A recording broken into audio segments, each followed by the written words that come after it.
Hello students and welcome to today's session.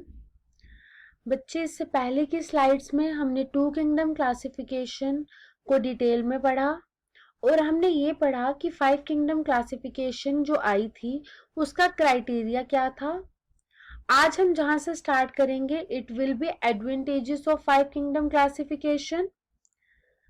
इन्होंने क्या किया बच्चे, सारे के सारे प्रोकैरियोटिक ऑर्गेनिजम्स को अलग से क्लासिफाई किया और एक सेपरेट किंगडम में डाल दिया जिसका नाम था मोनेरा।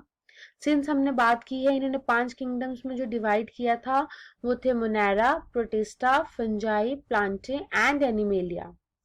फंजाई को इन्होंने एक सेपरेट किंगडम दे दिया। इन्होंने प्लांटे और एनिमल किंगडम को होमोजेनियस ग्रुप में कन्वर्ट कर दिया। अब इसमें ज्यादा ऐसे करेक्टर्स थे जो सेम थे, रेदर वैसे करेक्टर्स जो अलग थे। ये उन करेक्टर्स पे बेस्ड थी like cellular organisations, mode of nutrition, जो हमने इससे पहले बात की कि क्राइटेरिया क्या था फाइव किंगडम क्लासिफिकेशन का। इन्होंने फाइलोजेनेटिक रिलेशनशिप को भी लिया, लेकिन इनमें कुछ प्रॉब्लम्स आ गई और जो प्रॉब्लम इसमें रही वो ये कि लोअर ऑर्गेनिजम्स की फाइलोजेनेटिक रिलेशनशिप क्लियर नहीं थी, जिसकी वजह से उन्हें जब हायर ऑर्गेनिजम्स में इनकॉर्पोरेट किया गया तो वो डिफरेंशिएट नहीं कर पाए कि लोअर ऑर्गेनिजम्स को किस कैटेगरी में रखना चाहिए। यूनिसेलुलर ग्रीन एल्गेस जो थे उन्हें किंगडम प्रोटिस्टा में डाल दिया गया, फॉर एग्जांपल क्लामाइडोमोनास जिसकी हमने पहले भी बात की थी।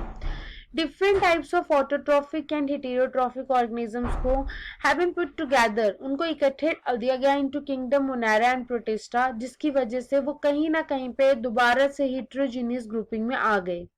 तो एडवांटेजेस के साथ साथ कुछ डिसएडवांटेजेस भी रहे फाइव किंगडम क्लासिफिकेशन के। स्टूडेंट्स, इसके बाद हम फाइव किंगडम क्लासिफिकेशन को इन डिटेल पढ़ने से पहले टेक्सोनोमिक एड्स पढ़ेंगे और उसके बाद हम फाइव किंगडम क्लासिफिकेशन को डिटेल में पढ़ेंगे। तो ये जो टेक्सोनोमिक एड्स हैं आपको आपके सिलेबस में 5 हैं। You have to study herbarium, botanical gardens, museums, की और जोलॉजिकल गार्डन्स या जोलॉजिकल पार्क्स।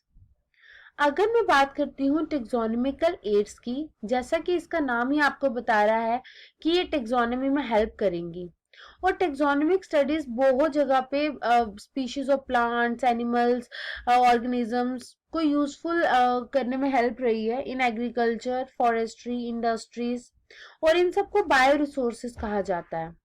हम करेक्ट क्लासिफिकेशन और आइडेंटिफिकेशन के थ्रू इनकी स्टडी कर सकते हैं। तो बायोलॉजिस्ट जो थे उन्होंने कुछ प्रोसीजर्स और टेक्निक्स निकाली to store and preserve the information as well as the specimens, और इन्हीं को हमने इस एड्स के थ्रू इन डिटेल पढ़ना है। तो सबसे पहले और जो इम्पोर्टेंट टेक्सोनोमिक एड्स थी उन मतलब इन टेक्सोनोमिक एड्स का बहुत सारे बेनिफिट्स रहे। ये जनरल पब्लिक को अवेयर करती है about the rich plant life. लोग सोचते हैं plant plant is simple like a tree, but उनमें बहुत सारी वेराइटीज थी, बहुत सारी चीजें थी जो टेक्सोनोमिक एड्स के थ्रू ही बाहर आई। इन्होंने इंटरेस्ट जनरेट किया लोगों में, यंग पीपल में, कि वो प्लांट्स की स्टडी करें, इनकरेज की प्लांट की कल्टीवेशन, क्योंकि जब तक ग्रो नहीं करवाए जाएंगे तब तक हम उनको प्रिजर्व कहाँ से करेंगे, और डिस्करेज किया डिस्ट्रक्शन ऑफ वेजिटेशन को। इनका बहुत इंपॉर्टेंट रोल है in education and research work, as आप भी अपनी पढ़ाई अपनी स्टडीज में इनको इनकॉर्पोरेट कर रहे हैं, और सेम यही चीज रिसर्च पर्पसेस के लिए ये बहुत ज्यादा यूज की जाती है। सबसे पहली जो है दैट इज हर्बेरियम। बच्चे, एक स्टोर हाउस होता है ऑफ कलेक्टेड स्पेसिमेंस, जहां पे प्लांट स्पेसिमेंस, जहां पे प्लांट्स के स्पेसिमेन को ड्राई करते हैं, उसको प्रेस किया जाता है और फिर उनको प्रिजर्व कर दिया जाता है। उनको प्रिजर्व करने का मतलब होता है कि उनको अरेंज करके रखना है according to system of classification, और उन स्पेसिमेंस के ऊपर पूरी डिस्क्रिप्शन दी गई होती है, ये कहाँ से लिए गए, कहाँ आए, कब आए, क्लाइमेटिक कंडीशन, सब कुछ। कोई भी जाके उनको पढ़ के पूरी इंफॉर्मेशन जनरेट कर सकता है। तो हर्बेरियम एक बुक भी हो सकती है, एक केस मतलब एक कबर्ड टाइप भी हो सकता है, एक रूम भी हो सकता है जहां पे आपने ऑर्डरली कलेक्शन में ड्राइड प्लांट्स को रखा है। सबसे पहला हर्बेरियम पिसा इन इटाली में बनाया गया था बाय प्रोफेसर ऑफ बॉटनी ल्यूसा गिनी। कुछ इंपॉर्टेंट हर्बेरियम्स के नाम मैंने यहाँ आपको मेंशन किए हैं। Herbarium of forest research institute, a very what can I से, इज वेरी इंपॉर्टेंट और बहुत अच्छा हर्बेरियम है ये देखने के लिए। Next is national botanical research institute Lucknow.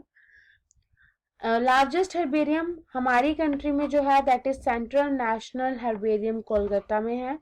और वर्ल्ड की बात करूं तो royal botanical garden eight Q in England में है।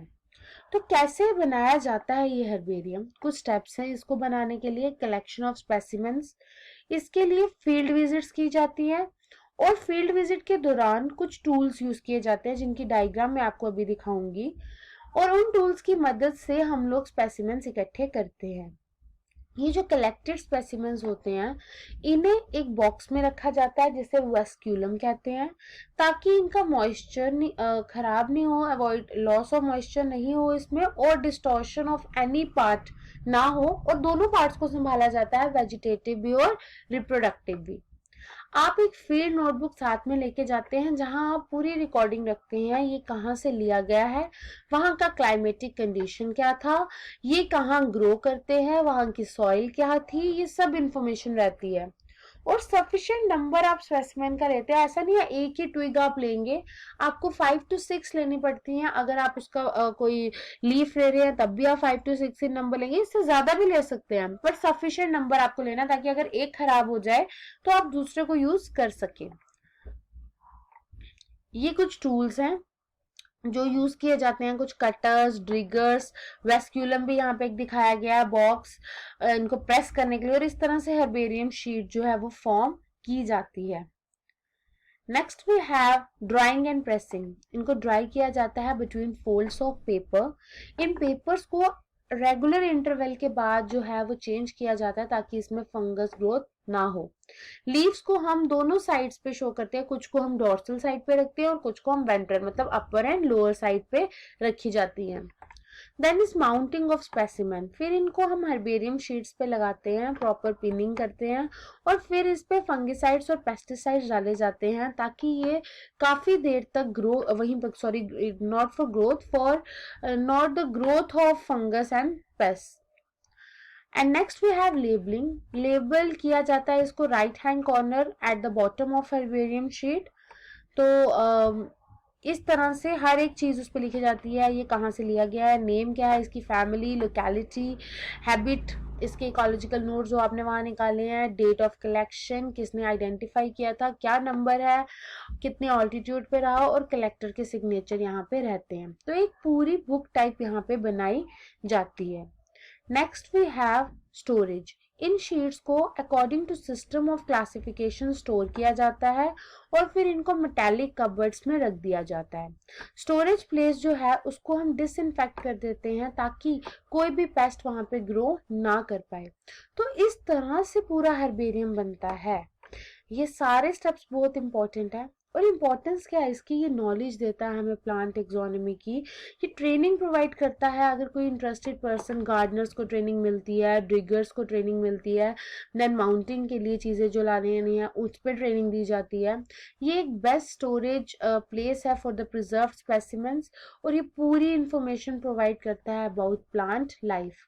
आई होप हर्बेरियम आपको पूरा क्लियर हो गया है।